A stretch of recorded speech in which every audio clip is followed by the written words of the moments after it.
Good morning, everyone. This is a presentation which describes the general characters which are found in fungi and its classification. Fungi is a marvelous group of organisms which have certain characters of plants and others of animals. Like they have cell wall like plants, and they do not have chlorophyll and thus are heterotrophic like animals. So conventionally they have been placed in plants because of the presence of cell wall. But the recent classification according to Whitaker, the five kingdom classification, does not include fungi in plant kingdom, and thus is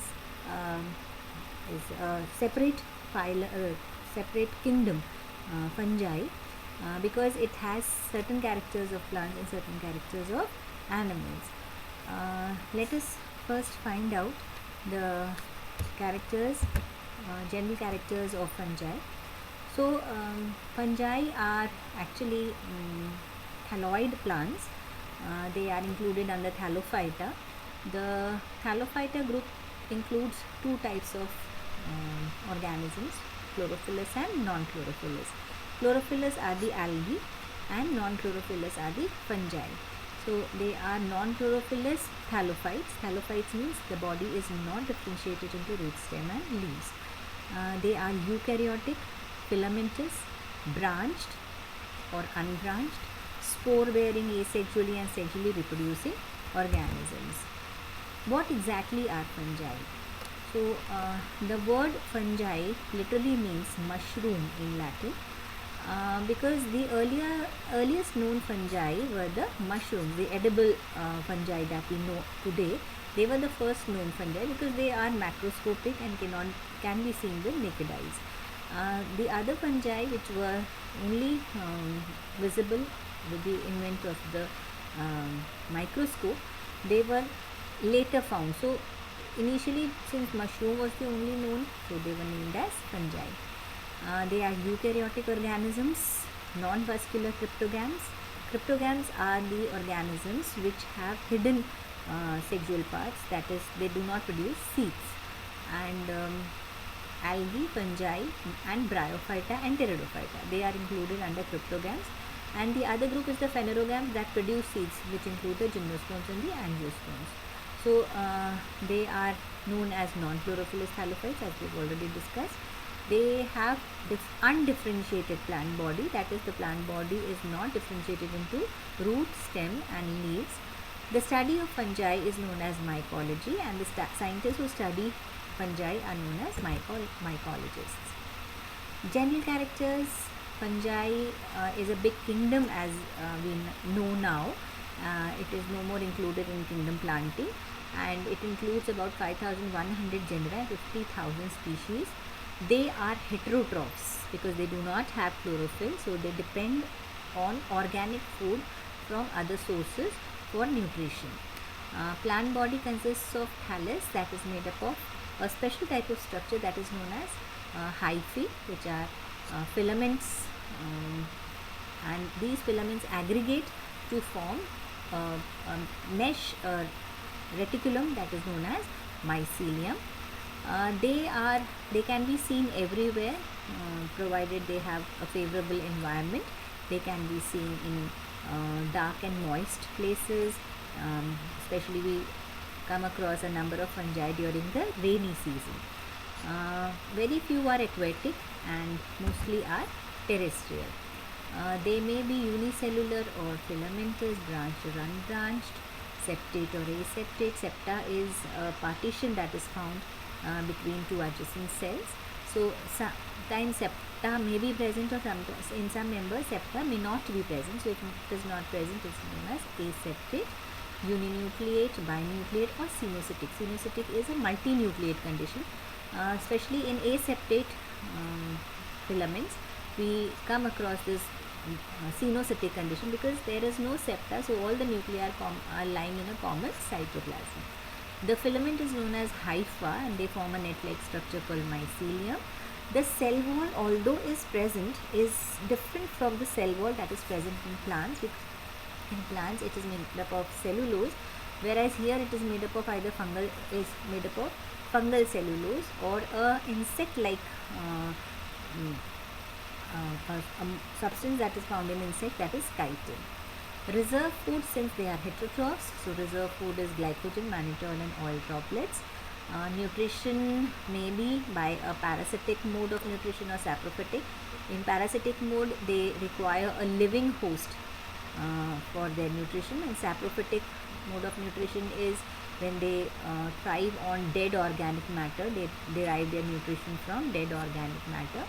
There is another way of getting nutrition, that is symbiotic. Some of the fungi, they are in a mutualistic relationship with certain algae, and in this symbiotic association, they derive their nutrition from algae, and in return they provide the aquatic medium by trapping water into them to algal cells.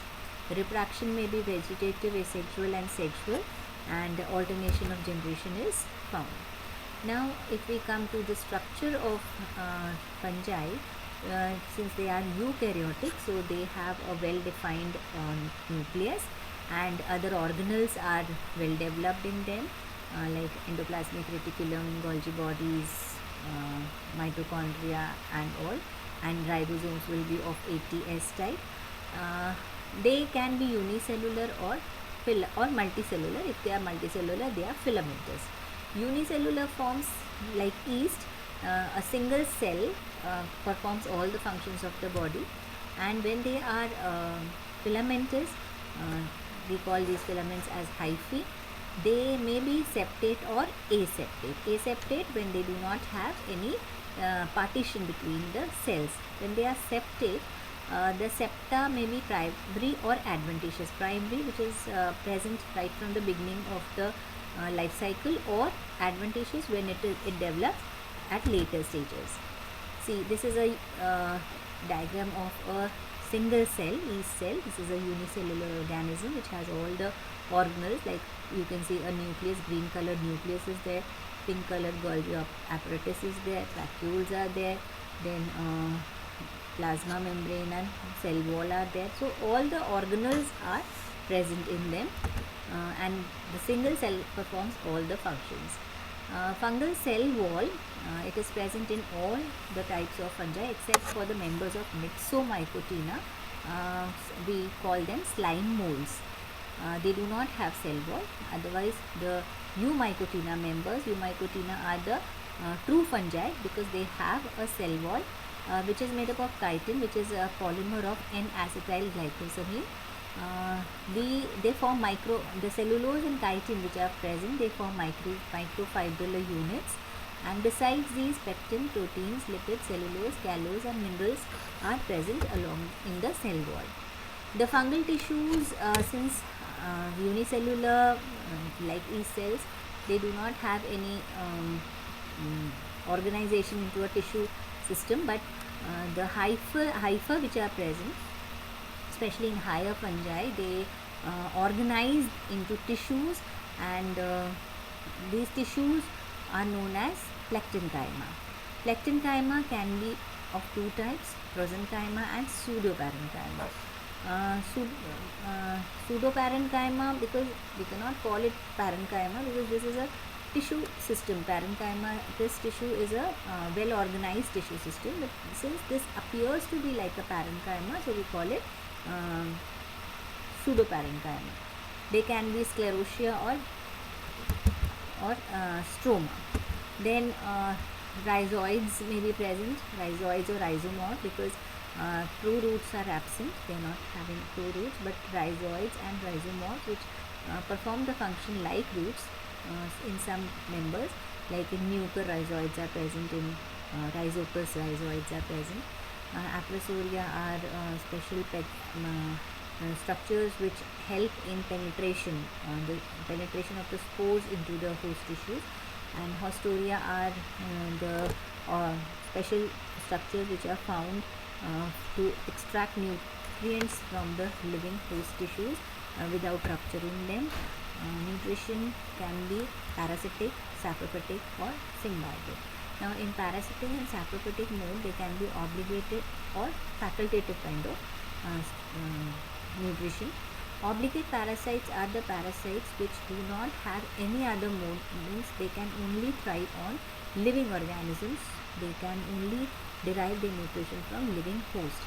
Facultative parasites are basically saprophytes, and they can switch to parasitic mode if they do not have a dead organic matter to thrive on. Saprophytes, obligate saprophytes are saprophytes which will only thrive on dead organic matter. They cannot derive their nutrition from living host. Facultative saprophytes are basically parasites which live on which will derive their nutrition from a living host preferably, but if a living host is not available and dead organic matter is available, so they will switch over to saprophytic mode of nutrition. Symbiotic is an association between algae and fungi, where algae provides nutrition and fungi provides the aquatic medium to the algae. Reproduction in fungi, there can be three types of reproduction: vegetative, asexual and sexual. Vegetative reproduction can be by fragmentation, budding or fission. Fragmentation, any fragment that breaks from the main thallus and develops into a new thallus, is a mode of multiplication. Then budding, where especially found in yeast, where a bud develops over the cell which derives every nucleus and all the organelles into it, and then it detaches from the mother cell to lead a independent life. And fission is a random breakdown of the cells into two cells. Asexual reproduction can be by sporangium or conidium. These are structures which are formed in different type of fungi. Conidia are exogenously born and spores are produced inside the sporangium. These structures, they asexual reproduction because only one parent is involved, and specialized structures are meant for it. Sexual reproduction, where male and female, two parents are involved in reproduction. They can be by the fertilization can be by various means, like planogametic copulation. Planogametic can be isoplanogametic. Planogametic copulation means two hyphae, they undergo a copulation and they meet on the same plane. Isoplanogametic, when there is no difference between the two mating hyphae. And isoplanogametic, where the two mating hyphae are different, morphologically different or physiologically different. And euplanogametic, where the female hypha is comparatively larger than the male hypha. Gametangial contact, where the male and female hypha, they develop certain structures which come in contact, and transfer of gametes takes place through this contact. Gametangial population, here the two gametangia means the hypha which are going to form the gametes, and fusion between these two gametangia takes place, because of which the transfer of male gametes takes place into the female gametes. Then spermatization, where one of the gametangia releases its gametes and the other retains its gamete and then takes over the free gametes into it for fertilization. Somatogamy, any somatic cells can undergo copulation, fertilization, and they should be of opposite mating types. Now, every sexual cycle involves three steps: plasmogamy, karyogamy and meiosis. It has to be plasmogamy and karyogamy has to be in this particular sequence, but meiosis either will precede these two or succeed these two, depending upon the type of dominant phase. If it is a gametophytic life cycle, then first plasmogamy, then karyogamy, and then meiosis will take place. If it is a diploid organism, then first meiosis and then plasmogamy, karyogamy will take place. Plasmogamy results into a dikaryotic mycelium. Karyogamy results in a diploid mycelium, and meiosis results in haploid mycelium. So fungi are important because they are decomposers in ecosystems, so they actually play a very vital role in maintaining the cycles. They are harmful because they are pathogenic to both plants, animals and even human beings. They are useful to humans as many of the antibiotics, vitamins, hormones, they are produced by fungi. We also know some of the mushrooms which are edible, and rich source of proteins and vitamin D and all nutrients that we get from mushrooms. So fungi, they are very important. Now coming to classification of fungi, the modern classification which is proposed by Ainsworth is based on first, presence or absence of cell wall, presence or absence of motile cells, presence or absence of perfect stage, that is sexual stage, and types of sexual spores and fruiting bodies. These are the basis on which the modern classification that we follow now by Ainsworth is based on. Now here we have kingdom fungi. It is divided into two divisions on the basis of presence or absence of cell wall. Myxomycota does not have cell wall, they are known as slime molds, and true fungi, Eumycota, they have cell wall in them. Now Myxomycota is divided into four classes: Acrasiomycetes, Myxomycetes, Myxomycetes, and Plasmodiophoromycetes. Whereas Eumycota is divided into two. First, on the basis of presence or absence of flagella.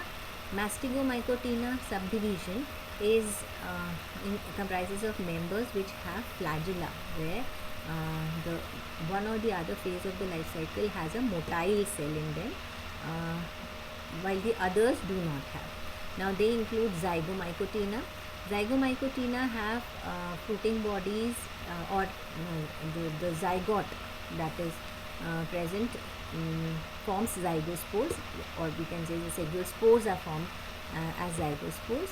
Then Ascomycotina, sexual spores are ascospores. Basidiomycotina are basidiospores are the sexual spores.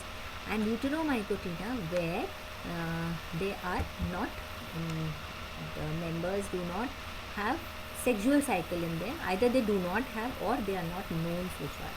Mastigomycotina, here the one or the other stage in the life cycle has flagella in them, so they are motile cells. They have motile cells. Mastigo refers to flagella. It comprises of three classes: Chytridiomycetes, Hypochytridiomycetes, and Omycetes. Chytridiomycetes, where a single flagellum is present on the posterior side of the cell, and that is of a whiplash type. Hypochytridiomycetes, an anterior tinsel flagellum is present in these cells. Omycetes, two flagella are present on the lateral side. One is whiplash, the other is tinsel.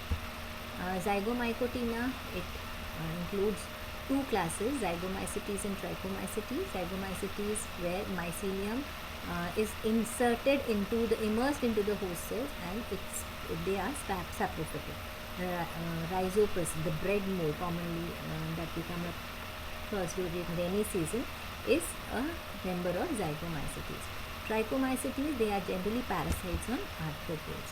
Ascomycotina includes 6 classes on the basis of type of fruiting body produced.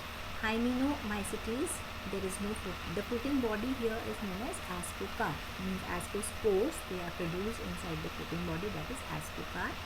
Hymenomycetes, there is no ascocarp. Loculoascomycetes, ascostroma, means just a combination, a cluster of ascospores is formed, that is formed in the ascostroma. Plectomycetes, Cleistothecium, a closed kind of fruiting body is formed. Lobulineomycetes, Perithecium, flask-shaped fruiting body is formed. Even in Pyrenomycetes, flask-shaped fruiting body called Perithecium is formed.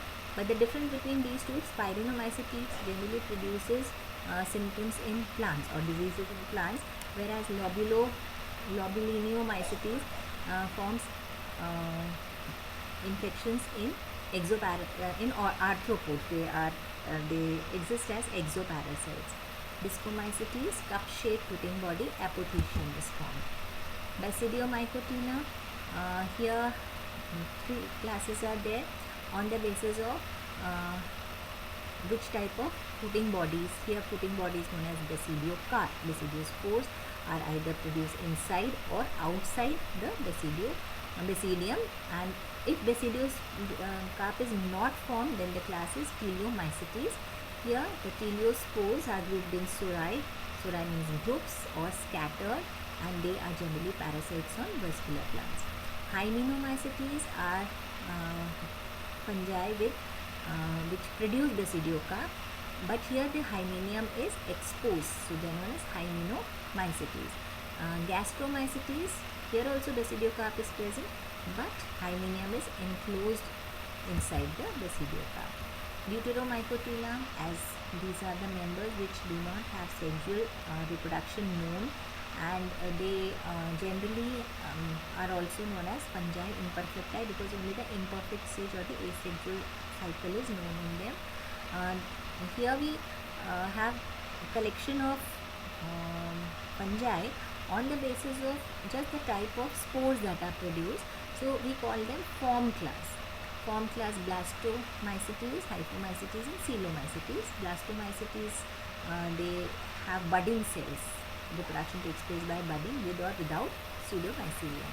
Hyphomycetes, mycelia sterile or bearing asexual spores directly on cameliophores, and Coelomycetes, asexual spores are formed inside certain fruiting bodies. We call them pycnilium or acerboles. Now we have already discussed the economic importance, and they are also fungi like yeast are used in fermentation, and in biological research they increase soil fertility and they are edible. So fungi are basically a group of organisms with both pros and cons, benefits and harms, and different types of fungi, they are useful also, and different type of fungi they are pathogenic also, cause diseases in plants, humans and animals. So this is a presentation that gives us a brief idea about what kind of characters are present, what is the speciality of this particular group. Thank you.